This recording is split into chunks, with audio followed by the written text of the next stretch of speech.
The views expressed and the opinions given by the individual host and their guests do not necessarily reflect those of Para X, its affiliates, or its sponsors. It's always time for the dead to shine in Hollywood. The legendary Dearly Departed Tours has stepped up their ghostly game by offering the Hollywood Ghosts and Legends Walking Tour. Dearly Departed has long been an orb of hope in the paranormal world, having been featured on television's Haunted History and Haunted Collector. Their terrible tales have been made infamous in Marla Brooks' The Ghosts of Hollywood books. The new Ghosts and Legends Tour is a 10-block, 70-minute dusk-time stroll down the boulevard of broken dreams. You'll be guided through the golden age of Hollywood and see where the unearthly Bela Lugosi, Lon Chaney, and the calamitous Black Dahlia are still said to linger. You'll see Hollywood's Gothic hotels, legendary theaters, and restaurants, never forgetting their permanent occupants. No stranger to investigations, Dearly Departed Tours has first-hand knowledge of some of these hauntings. For details of the Hollywood Ghosts and Legends Walking Tour, find Dearly Departed Tours on Facebook, dearlydepartedtours.com, or call 1-855-600-DEAD. All you who have gone before, please listen now. We are listening to all you who have gone before. Join us in peace. Crossing the river of life and death. Listening to crossing the river of spirit and breath. Crossing the river of life and death. Listening to crossing the river of spirit and breath. Crossing the river of life and death. Listening to crossing the river of spirit and breath. Crossing the river of life and death. Listening to crossing the river of spirit and breath. Crossing the river of life and death. Listening to crossing the river of spirit and breath. Crossing the river of life and death. Listening to all you who have gone before. Join us in peace. Welcome to Stirring the Cauldron. Now, here's your host, Marla Brooks. Mary Meet, and welcome once again to Stirring the Cauldron here on the Para X Radio Network. Tonight's opener was the Ancestor Chant by Sharon Knight and T. Thorne Coyle, and I chose that because my guest tonight is Raven Grimassi. Now, Raven is a neo-pagan scholar and a very prolific award-winning author of somewhere around 20 books or so on Wicca and witchcraft, and he brings over 45 years of personal experience into the practice of ritual, magic, spellcasting, and occult mysticism, and is also initiate of several Wiccan traditions. Raven considers it his life work to ensure the survival of ancient witch lore and legend, along with ancestral teachings about the old world witchcraft. And tonight we're going to be talking about his latest book, Communing with the Ancestors, Your Spirit Guides, Bloodline Allies, and the Cycle of Reincarnation. If you have any questions for Raven and you're in the Para X chat room, please send me a private message and I'll pass it on. And if you're not in the chat room, you're going to have to pop over to come and ask. So join us at www.para-x.com. Raven, welcome to Stirring the Cauldron. Thank you for having me. I'm excited. This is a favorite topic of mine in a sense because I've always been very vocal about the necessity of remembering and respecting the ancestors as well as acknowledging them in the here and now. Mm-hmm. And I was elated when I received this book from your publisher because not only can I help stress the importance of communing with the ancestors, but now I can also refer everybody to your book so they can learn how to effectively do that. So, thank you. Yeah, thanks for writing this one. There are people who wander through life unable to find their clear path very easily, and others find them really easily for whatever reason. Now, I always knew who and what I was and what path I should be on, but I didn't seriously follow it until way later than I expected. But I kind of believe that things come to us not necessarily when we want them to, but when we're ready for them. And you were talking about in the book, and we just said about sharing the information and teaching people about the ancestors and old world ways. When did you realize you're a path? I think I'm still realizing my path. Good answer, you're right. Yeah, it's been a different journey, just like life itself, different phases of where I thought I was going and where I wanted to go and where I ended up. So I don't really think I could pinpoint a starting place and certainly not an ending point. No. Mm-mm. Even after we leave this plane, we're going to still be on that same path. So that's right. It never goes away. Now, in writing the book, much of the information came to you from ancestral voices and a handful of, as you call it, otherworld allies. Mm-hmm. And it probably gives the readers a whole different perspective on the topic than if you had just done research and sat down and just wrote it on your own. Mm-hmm. Do you think the ancient ones were pushing you to write this book to begin with? Because I think you weren't so sure about doing it, right? Right. Well, once the agreement was made, things went quite well. I was just getting to that point because, as I mentioned, I believe in either the preface or probably the intro. Thorn Coyle was actually instrumental in encouraging me to do this work. I hadn't never thought to do a book on the ancestors, and we would meet at different conventions, and she would bring it up and suggest that I do that. And I always told her I don't have a book's worth. I could do a nice essay, but I just don't have a book's worth on the ancestors.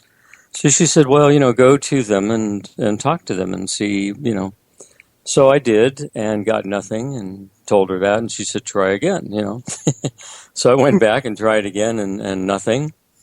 And as I say in the book, the oddest thing happened. My wife and I were sitting at the IHOP having breakfast and talking about this book. And I was telling her it's just not coming. The ancestors aren't giving me any encouragement.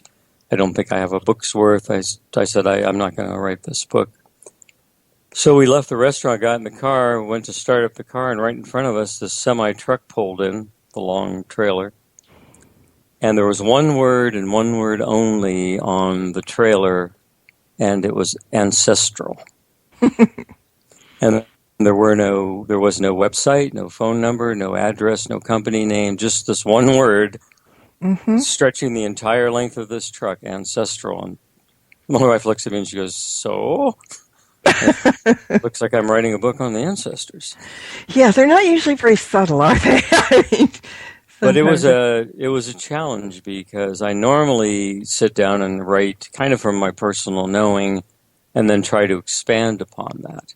Mm-hmm. But every time I tried that with this book, the ancestral voice was like, no, we're not doing the same old thing. This isn't just yet another book on the ancestors.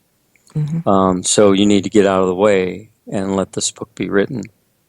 So that's really what I ended up doing. I feel more like a co-author of this book, I often tell people, than I do the author itself. There were times when I became a student of this book as it was being written. I learned new things. I mean, literally, I'd be typing something and I would say, really? I never knew that. Or I never thought that. So I was having those moments with the book and it was astonishing. And I learned so much from just being out of the way and let the ancestral voice come through. At one point, I felt like I was abandoning some of the things I formerly believed in. But the ancestral voice said, no, you're not. You're just climbing up on our shoulders to gain a higher perspective. Mm. So that was a kindness on their part, let me off the hook.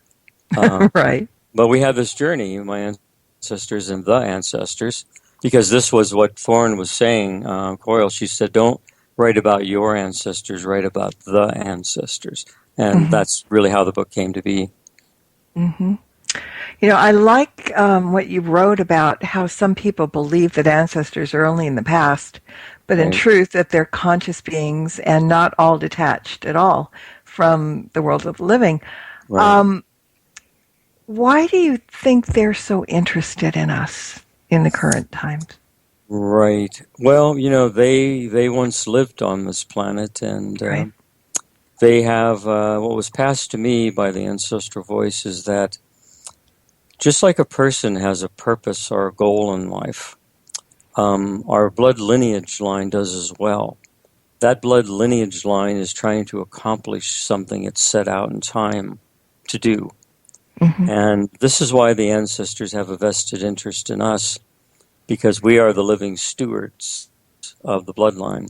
And we are the living keepers who can be the agents for fulfillment of the lineage mission. So this is why that they're so interested in us. Plus, they are the memory. They are the organic memory of our race. And as long as we live, they live as well. And, it was interesting because in the process, the ancestors told me or passed to me this idea of what is the difference between the dead and the ancestors, Mm-hmm. which I thought was fascinating because they were saying that the dead are remembered directly by the living. So there has to be at least one living person who knew that dead person in order for the dead to still be among the dead. But once there's no one alive who ever knew you, ever met you, talked to you, once there's no one left, you slip into the ancestral realm. Mm-hmm. You're no longer among the dead. Mm-hmm. And I thought that was really interesting because the dead are really still in relationship, personal relationship with the living. But the ancestors aren't really because they're from the past. We never met them. Yeah, and along those lines, there's something that keeps being brought up to me a lot in regards to communicating with the ancestors, because people get confused about who to try and communicate with. I mean, most know their grandparents and at least know maybe about their great-grandparents, but Right. in truth, that's just the tip of the iceberg when you consider the ancestors we have had in previous lives as well. Yes. Right. I don't think we should limit ourselves to just seeking the ancestors that we know of and acknowledging them. I think, you have to embrace everybody and kind of include everybody because you never know who's going to be around. What are your Right. thoughts about the best way to go about all this when we are trying to communicate and acknowledge? Well, the way it was passed to me is that there is the ancestral realm, which would include all of our ancestors. Mm-hmm. And they exist within a hive mentality, so it's a group consciousness made up of all the parts. When we can commune with the forgotten ones, the ancestors, we then become more holistic in our being because now we have all the possibilities are in touch with us. One of the advantages of working with the ancestors is that they have collectively lived every experience we can possibly have and beyond. So by turning to them for aid, direction, counseling, mentorship, we have a powerful database, if you will, of life experience to draw upon. And I often have people write to me and they'll say, well, I'm adopted. I don't know who my ancestors are. And I tell them, your ancestors have never forgotten you. They're still in your blood. So there's no barrier there. It's just a lack of that link, that first link. But you can bypass that. You can go directly with what I call really the underworld within and meet your ancestors there. And I think a lot of people are afraid to, it's kind of like that don't talk to strangers kind of thing. I think they're afraid to dig deep. Either they think that somebody is, there's a spirit on the other side that's lying to them about being Great Uncle Charlie or, or what. I don't know. I just would kind of feel comfortable just kind of opening up, and if it doesn't feel right, you close it, right? But right. You can't put the wall up before you know what's on the other side. Yeah, and I've had people actually tell me that they don't really like their living family. And so why would they want to connect with their past family, And to me, that's the key. There's the pivotal point right there for the purpose of this whole thing, is because if you feel that way, then there's a log jam in the river of blood that's flowing through your body. Your body is beating the same blood of all of your ancestors. And the ancestors and the dead are alive within that river of blood. But when you estrange yourself from family, or you estrange yourself, or be dismissive of the past, then that river of blood that's flowing through the generations becomes jammed with kind of the resentment or, whatever it might be. And we have to clean that out as the living steward of the living river of blood. We have to clean out that debris because it liberates us to liberate our loved ones. Mm-hmm. Yeah, and that's part of the reason that we're here. I mean, we learn, we grow, but that's part of it too. And my favorite catchphrase, when I'm always trying to make the point of remembering and honoring them, is, if it weren't for them, there would be no us. And I mean, it's very simple. I mean, that's the bottom line. Yes. And all right, suppose you're an ancestor, suppose 300 years from now, the lineage goes down and nobody calls upon you, or nobody remembers you, or nobody even gives you credit for being alive. I mean, how would that make you feel, Mm-hmm. I think it's important, even if you don't know names or faces or their life stories, it's still important to acknowledge them. I agree. The dead and really the ancestors, they don't want to be forgotten. Right. I mean, who does, really? Yeah. As above, so below, So I think as the Kahuna say, if you honor your ancestors and you speak the family stories to the next generation, the same thing will happen to you when you cross over. And so by honoring tradition, you become honored in the tradition when you're no longer here, So I think there's this idea of understanding that we can live through these traditions of veneration. Mm-hmm. And I think even if people, and correct me if I'm wrong, even if people can't physically or metaphysically get in contact with their ancestors, the very least that they could do is to create an altar, or a shrine, and make offerings, correct? Right, that's what I recommend, really, even as a basic fundamental thing to do, period, is to erect a little shrine somewhere in your house. It can be somewhere, in a discreet area.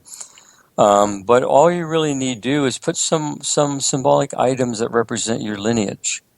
If you're Irish, put something, shamrock or, whatever, something that to you kind of ties in with that culture. Mm-hmm. So you put a few symbols around. It's an alignment.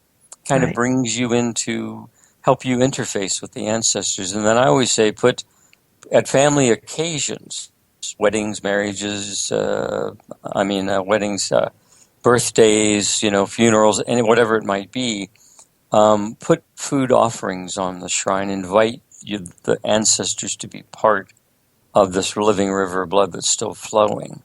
Mm-hmm. And these are things that take very little effort, but can be very profound in bringing you into interfacing with your ancestors.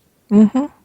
And I like the holiday thing about, the vase of flowers or something, or even just something that, if you knew that your great-grandfather Max loved a good cigar, leave him one. Absolutely. Absolutely. Yeah, my father loved this particular licorice mix that comes around at Christmas time. Mm-hmm. So after he crossed, I would put those candies in front of his picture on his nightstand. Yeah. Just sort of a special connection, special treat, honoring. I think that because the dead don't want to be forgotten, I think to be remembered well, it must be very uplifting. Mm-hmm. And I think it's also important for people to realize that, some people are afraid to try to make an altar, that because they think they're maybe doing something wrong. But in truth, there is no wrong way, is there? No, it's all, it's from the earliest of times, humans have chosen a fallen log or a flat rock in a meadow, as an altar. Whatever presents itself, whatever you can bring to the moment, you're just really looking for what I call the center point. Mm-hmm. Because an altar is where you go to meet divinity or to meet your ancestors or even to meet yourself. So I think these altars can be something you find outside. Something could be as simple as the top of a bookcase. A nightstand. It really doesn't need to be elaborate. It just has to be a place where you can pause for a moment and give to something other than yourself. Mm-hmm. And, I have an altar in a bookcase shelf because I have a cat that if this was on a table would desecrate it, done. Right. But he can't get to that particular shelf. So as you said, it doesn't have to be elaborate. It could just be someplace that you can look at or sit in front of and go that way. Now talking about ancestors, offerings, I'm going to get a little strange here for a minute, but not quite. It just reminded me of visiting the final resting places of our ancestors because many people know where they're buried, but then something else kind of pops into my head in that regard. Because I was visiting a cemetery years back, and the story will make sense in a minute, and I happened to lean on a very large tombstone of a total stranger. And for those of you in chat and listening who remember me telling this, forgive me because I'm really leading to something here. As I leaned on the stone, all of a sudden I got a tightness in my chest. I started having trouble breathing. At first I thought I was having a panic attack, but the minute I backed away from the stone, I felt fine. So here's what I'm getting at. If I picked up something like that from touching the tombstone of a total stranger, if I or anyone else were to visit the grave of an ancestor and touch their headstone, perhaps something amazingly good could come out of it. Am I making sense? Yes. No, I think that's absolutely true. If you stones hold memory, and they're also connectors. They're like little synapses points.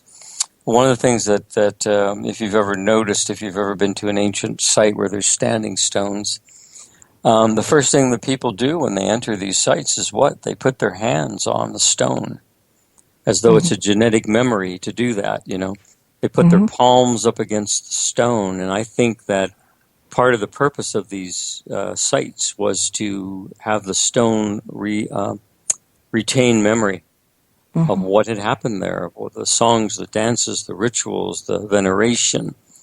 So it attaches itself to stone because stone's so dense it holds energy for a very, very long time. And so I think that when you're in a graveyard, especially one that's actively maintained, the memories are refreshed within the graveyard stones. So I think you can have that kind of profound energetic exchange with a tombstone, definitely. Yeah, when I was thinking about it, I just thought, how lovely would it be to just touch that stone? Not that ancestors hang out, or spirits in general, they don't hang out in cemeteries necessarily, but if they get wind of you going, they might just, meet you there. But to just put your hands on the stone of an ancestor, in my great imagination, I keep thinking, God, you could just be filled with love. You could just be filled with such an uplifting feeling for doing it, that it's really worth a shot. And I know a lot of people go to Ancestry.com. I've traced the family back on one side back hundreds of years, and I know where some of those people are buried. They're not around here, but I know where they're buried, and I would just love to just go and touch their stone, even though I didn't know them at all, but obviously they know me. They still know you, which is the important thing to remember. They're not passive. I know. I think that's really great. I've got a question from the chat room, and it kind of went away, Cece. She was she wrote a couple of things, and she kind of moved it up, and now I lost the first part of it. Cece, will you please just send me that first bit again? Because I just went to look and it's not there. But in the meantime, we can talk about something else for a minute. Earlier, you mentioned the Cavern of Ancestors, and in the book, you offer a guided imagery to take us there, guided visualization. So again, let's get a little bit deeper into what the Cavern of the Ancestors is, and what are we going to find if we go there? It is an actual existing place. One might call it an astral. realm. It's an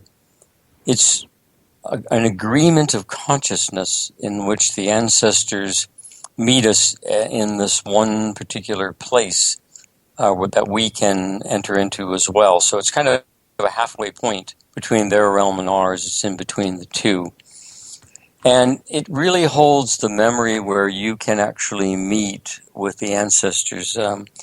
Often the first times that people do the exercises, they usually end up with the really far distant ancestors, almost, back to sort of Paleolithic, Neolithic times.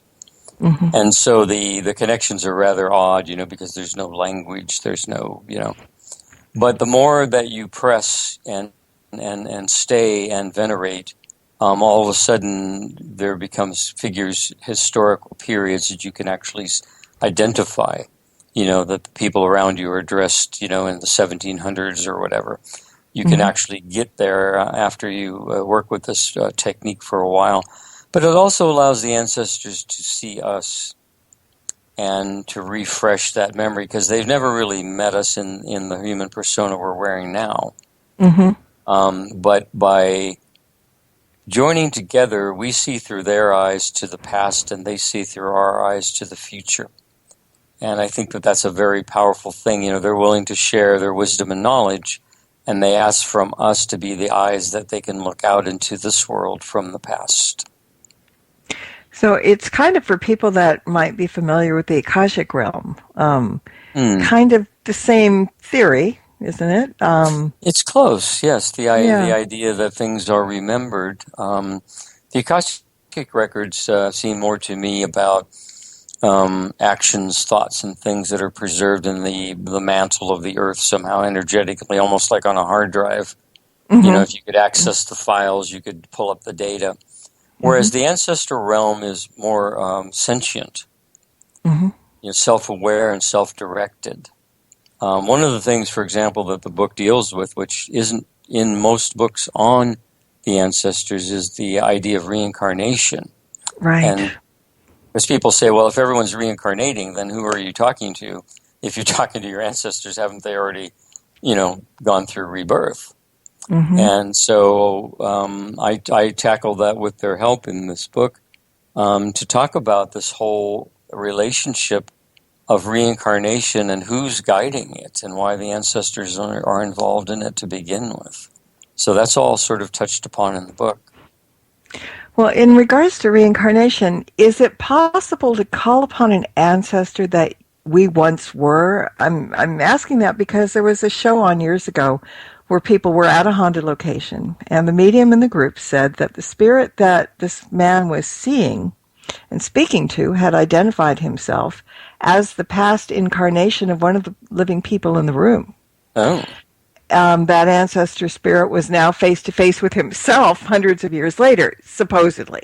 Huh. So, and now I couldn't quite get my head around that, because if that was you, you're here now, would you still be back there then? I mean, it got a little... Right. The way that I would look at that as an occultist would be a little different.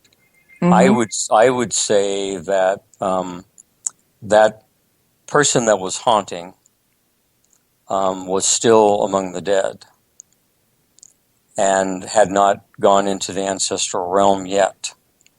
And what it was doing was it was the persona that had been shed that was seeing not the reincarnation of its form, but the soul that had borne that particular persona. Mm-hmm. That's what it was recognizing. Sometimes the dead can remain among the dead even when no one alive remembers them if they're trapped in some energetic field. Right. So I would suspect, I don't know how old that persona was, but from an occultist point of view, I would think that this was some dead character persona that was trapped, still retained the identity he had been in life. But what I was told by the ancestors is all the personas will be eventually absorbed back into the ancestral hive. So they won't remain, you and I, for example, under that teaching would not remain as the individuals we believe ourselves to be right now. Eventually we would fade into the ancestral realm and become, more of the database. Mm-hmm. Yeah, that makes sense. I mean, when they said it, I was like scratching my head. And then when we were talking about reincarnation, when I was reading the book, and it just kind of popped in that maybe I'm missing something here, but apparently I'm not. This is good. When I'm not missing something, it's a good thing. All right, we got the question back from Cece. Okay. She said, science has proven that ancestral memory exists with children of Holocaust survivors having stress disorders.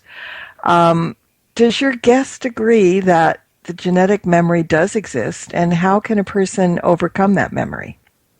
Overcome it. Interesting. Well, let's start with the idea that first, yes, I firmly do believe that the ancestral memory is passed to us through the DNA, and that I believe that the past ancestors are sentient, and they are communicating with us from the cellular level. So it's not just a random memory that's trapped in some fiber of the DNA, energetically or materially. It would be more that the conscious beings are interfacing through this DNA. I think the DNA is carries a lot more than we understand. Now, as far as the final question was something about how do you rid yourself of it?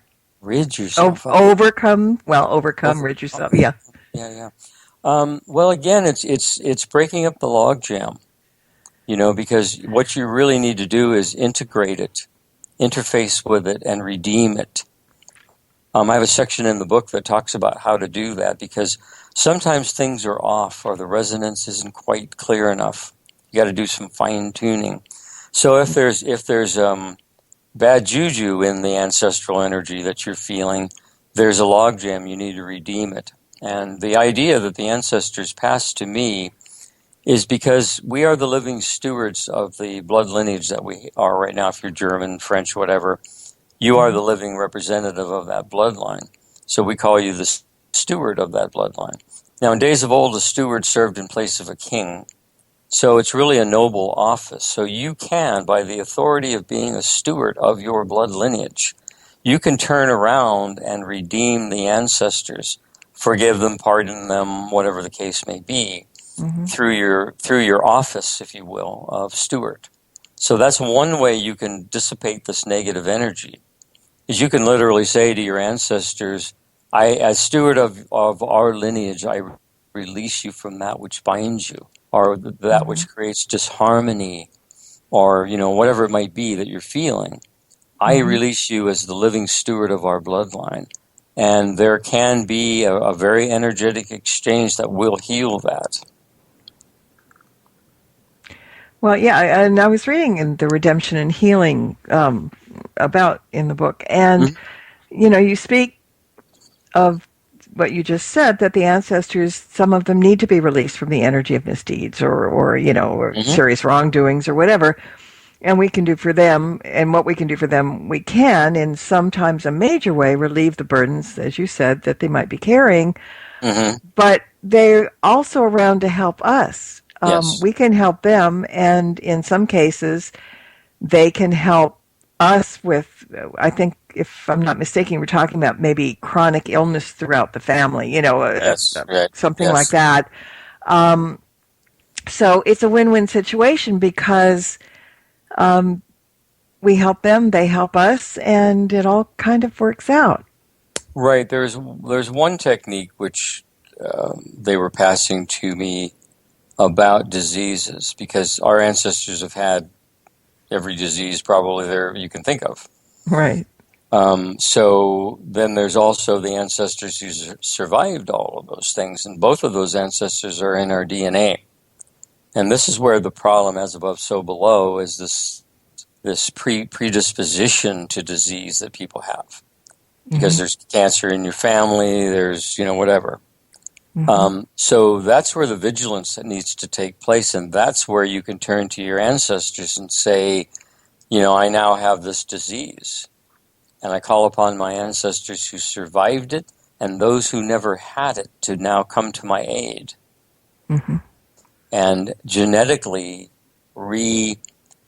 regenerate the healthy cells, stop the production of the negative cells, and lend your energy now to my body, which flows the blood that was once yours, and help me generate the healing from within. So that's one way you can also deal with that connection. Mm-hmm. And by doing that, as what you just described, you're not only possibly helping yourself, but you're also helping future generations. Absolutely. Yeah, it goes both ways. It's yeah. Yeah, it's a good deed. Got a question from chat. Cater wants to know, when will a person stop reincarnating? What is the cause of a person from reincarnating? Mm-hmm. I'm just reading it as I see it, but you get the idea, right? No, I understand the question. Right. From an occult point of view, we our souls are what's reincarnating. By the way, not us. Mm-hmm. But when souls need to come into this dimension to learn finite reality, because they exist in a realm that's rather dreamlike. They're celestial beings. Our souls are. So they sort of live in the dream world where things are constantly changing and there's really no order to anything. You know, in a dream, you may need to pick up a hose to put out a fire, and you end up picking up a piece of licorice, and you're eating the licorice and walking down the street all of a sudden. You know, there's no way to get anywhere.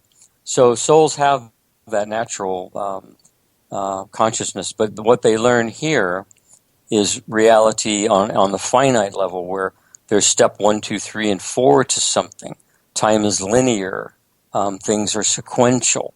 It's a whole different reality than the dream world mind that the soul is natural to. So once the soul has returned a numerous amount of times and learned all of the lessons that can be learned by finite reality, and also had experiences with other beings to learn compassion in particular, empathy. Once a soul reaches that resonance, that vibration, according to occult teachings, it does not need to come back to material reality anymore.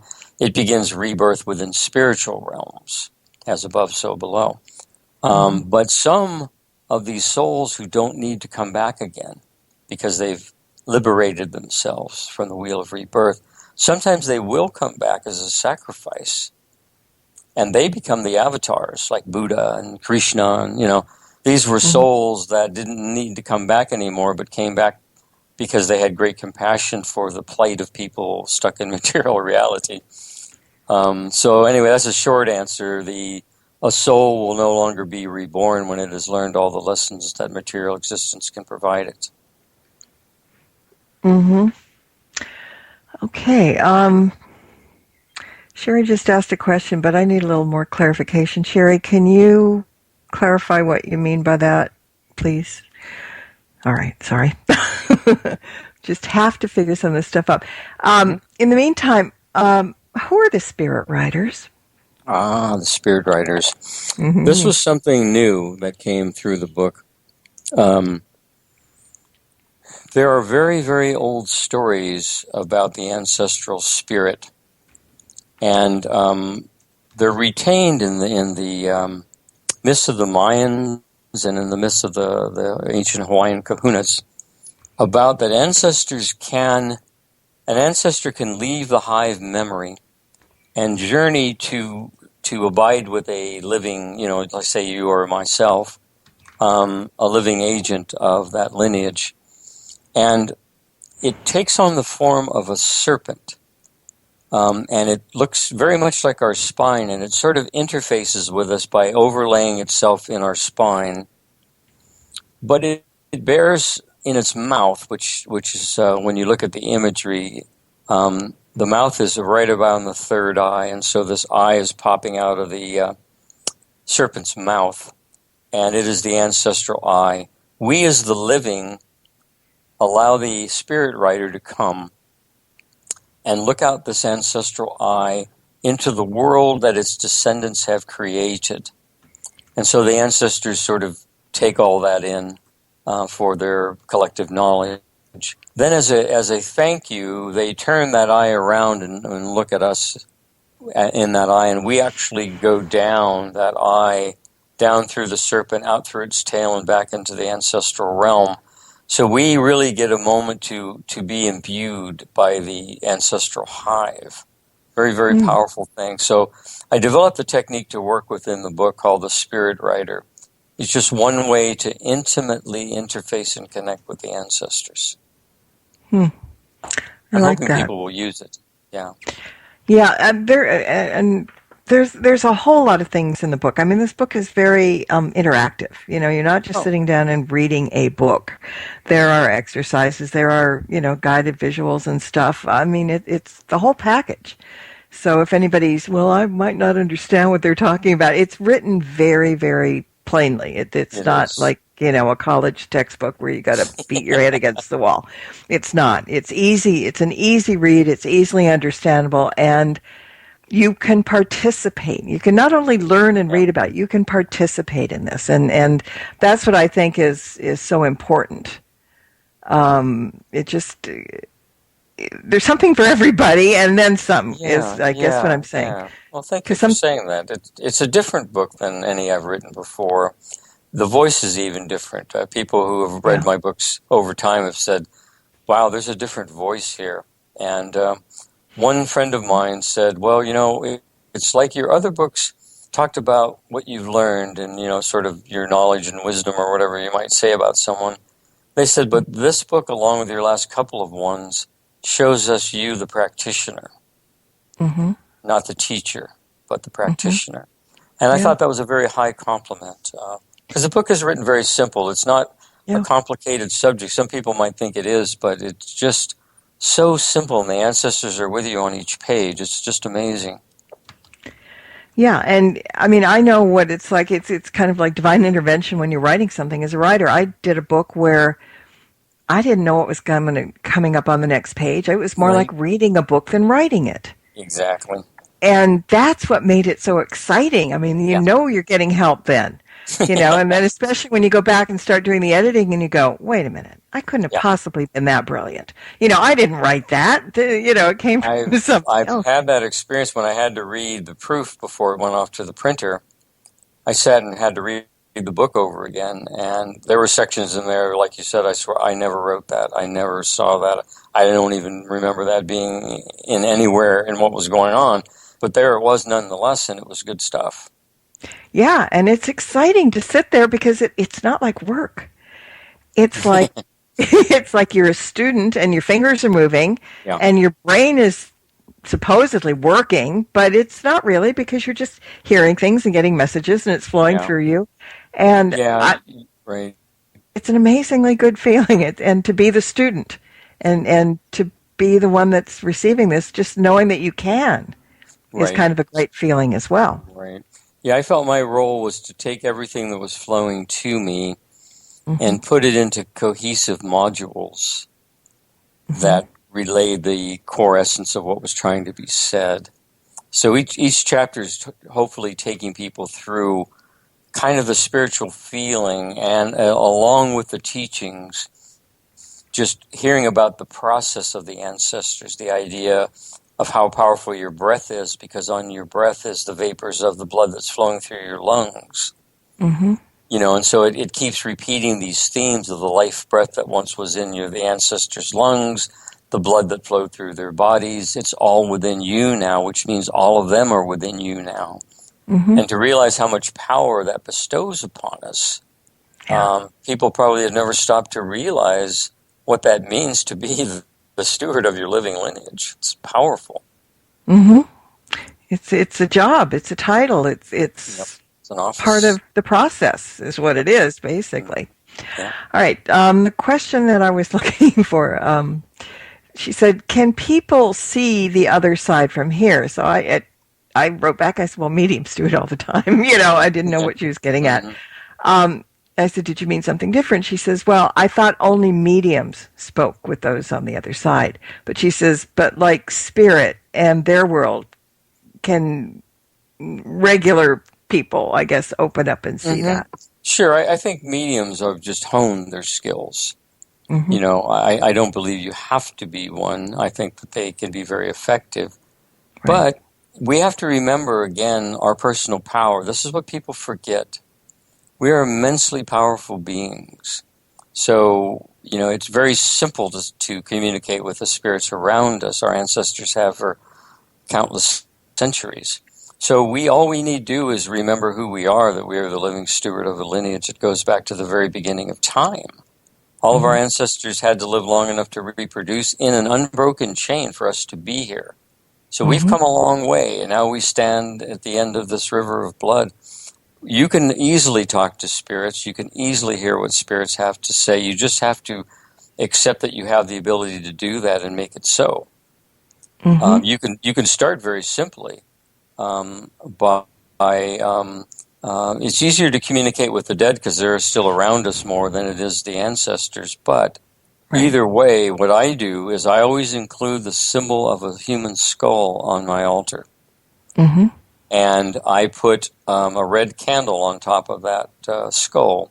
And as the red wax flows down the candle, I imagine that as the living river of blood which is connecting me with the dead. And so I'll sit and watch that dripping wax go down on the skull of this image of my ancestors, if you will. And then I just start talking to them and watching them dripping with the blood of our lineage.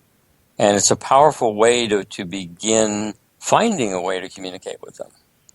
Yeah, it is. And I think everybody can communicate in different ways. Some people are clairaudient, some people are clairsentient, some people, so some people see, some people hear, some people smell, some people get smacked upside the head, and they usually deserve it because ancestors know best. But, everybody has the capacity, the capability to do it. Yes, some people don't want to, they don't care to. That's fine. They're not going to burn in hell for it if they think that's where they may be going. But everybody has their own way of listening. Yes, absolutely. It doesn't have to be profound. It doesn't have to be physically seeing them, sensing them. I can feel the dead touch me sometimes, physically touch me. I don't see them when they do that, but I can certainly feel their hand. So it's just another way of communicating. Yeah. I've been touched, and I'm more clairaudient than anything else, but I don't like labels. Okay, well, I can do this, I can do that. If we just open up and let spirit come through to us in any way that because frankly, they're smarter than we are. They know the best way to get through to us. They know that if they appear to some people, that person may join them in spirit real quickly, But if you hear something, or if you get a gentle touch or something like that, they know what to do. So I don't think people need to be afraid of opening up to that point. I mean, you don't walk around, keep the third eye open all the time and, let every Tom, Dick, and Harry spirit that you know or don't know come through. Right. You have to kind of pick and choose and close that eye up when you're not using it. But I think it's something that everybody can do. And, when you're talking about the guided imagery and stuff that you're doing in the book, that's kind of a way to open up. If you read it, if you follow it, if you end up where you're there, somebody will probably send in a question. So, well, is that astral travel? I don't know. You know better than I do about this. I kind of think maybe it is, maybe it isn't. I don't know. Well, to me, it's more inner world projection. It's more entering into the inner mechanisms, these inner planes, than it really is astral, because the astral is a realm unto itself. But these other ways we have, these inner planes, they kind of overlap all of that. They're not in or out of either one of them. So inner planes is like, for example, I would call the ancestral cavern more inner planes than I would astral, although it has astral, characteristics. It's more of an inner planes mechanism than it is an astral, plane. No, that makes sense. I'm also looking at something right now. You talk in the book about finding and working with sacred sites and power places and special portals to the ancients. Let's talk a little bit about that. Yeah, I think again, these ancient sites were very profound statements by our ancestors. I talk a little bit about Stonehenge in my new DVD, and I talk about the idea that these stones, which were weighed tons and were very difficult to transport, were quarried 300-400 miles away and dragged to a particular spot. Why would you do that? Mm-hmm. If it's just about building Stonehenge, why didn't you do it 20 feet from the quarry? Yeah. It would have been a lot simpler. But Right. but for some reason, no, it had to be there. So that to me suggests that the ancestors really were very profound in creating these particular spots in that place, so that when you went there, that was the major ancestral connection for the race of the people. See, I think it's different than little temples in which groups and tribes gathered, each having their own. I think something like Stonehenge or the Rollright stones were major areas that the ancestors had claimed to mark out that time forever. To say, this is a portal, this is a doorway, this is the earth memory, the ancestral memory of our race. So I think that's why seeking out these places, and all places have them. I mean, even in the U.S., there are ancient sites. We're a young country, but the land was here long before we were a country, and there are ancient sites even here in North America that are very much like the European ones. So we can see that the ancestors have left these portals, and I think that they are saying, if you need the major doorway, if you need the major reboot, you know what I mean? Go there, and you can upload all of that. Whereas, if you're just home, and you've got a little rock altar that you made in your backyard, that may not be as powerful a portal to the ancestors as some Neolithic site that's been there forever. You know what I mean? Mm-hmm. And in the short term, going to an ancestor's back to the grave thing, that would be for us one of those places of power. Cater in chat room is asking, she says, what makes a location or area unique as a place of power? Do we feel something there? Yeah, absolutely. Several anthropologists in the past have written about the idea that humans don't create sacred space, they find it.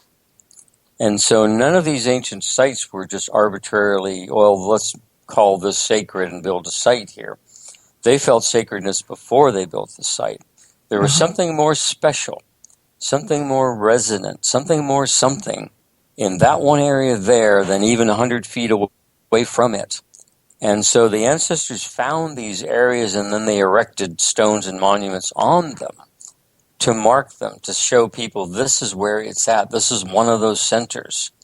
But you don't just say, well, you know what, I bought this ranch and I'm going to decide that out in the middle where that tree is, this is a sacred site. That may or may not be true. Because when you look at the way that our ancestors viewed this, they found sacred sites, they did not create them. Right. And it's kind of like, this is an odd analogy, or allegory, but, when people go picnicking, you'll see people enter a picnic site and they're walking around looking for a place to park, and they'll stop and look at one place and they'll inch a few away and then they'll kind of back up, it almost looks funny because they're looking for a particular place to sit. Yeah. And what's guiding that? What is it they're seeking? And what's telling them that that's the spot? You know what I mean? Yeah. Yeah. It's almost like that ancestral thing is you're looking for your spot. It pre-existed you. You just got to find it. Yeah, no, that's a perfect analogy because you feel, you might be 3 feet away from the place that you don't want to be because you just feel better 3 feet away. And it's not that there's anything else around you. It may not be, Right. Or, yeah. But you see people do it all the time, and it's almost funny, Well, we do it when we're going to sit in the movie theater as well. We find a seat that, is comfortable for us. Now, because time is flying away annoyingly quickly, I'd like to tell everybody that we've just really barely scratched the surface on exploring the ancestral realm, and the book has so much more to offer. And once again, I'm going to hop up on my soapbox for a millisecond and say that it's really important for all of us to remember and acknowledge those who have gone before. Now, the best way for you to accomplish this, here it comes, is to get the book. It's called Communing with Ancestors. And Raven, where can people find it? It should be available in any major bookstore. You can also, of course, get it online at my wife's shop, which is ravensloft.biz, B-I-Z. And, of course, Amazon carries it. It should be very easy to get hold of a copy. And I do hope people will work with the techniques in this book. One of the things the ancestors want to do is help us turn the tide of destruction on this planet. And we have the power to do it as the living stewards of that bloodline of our ancestors. But we need to talk to the ancestors and have them guide us to be able to turn the tide. And that's why working with some of these exercises is so important, because it makes us active. Mm-hmm. And where can people find out more about you and your other books aside from the shop? The best place to go is houseofgrimassi.com. It's sort of our umbrella website, and all the other things we have you can link to from there. So houseofgrimassi.com. And she wants to know, how do you spell your last name, please? Grimassi. Okay, see, my listeners are right on the ball. They want to make sure they're getting it right so they can go out and get the book. This is perfect. Well, I think we need to kind of toddle off here, but I want to thank you so much for joining me this evening. Like I said, my eyes lit up when I got the book, and I smiled while I was reading through the whole book, and I'm just so happy that you were able to come on and talk about it, and hopefully at some point down the line we can talk about some of your other books. You'll come back, and I would look forward to that, and I think the listeners will too. I thank you for having me on the show. It was a great pleasure, and I hope we can do this again. We shall. And I want to thank everybody in the chat room and those who are listening outside the chat room. And until next time, everybody, blessed be and merry meet again.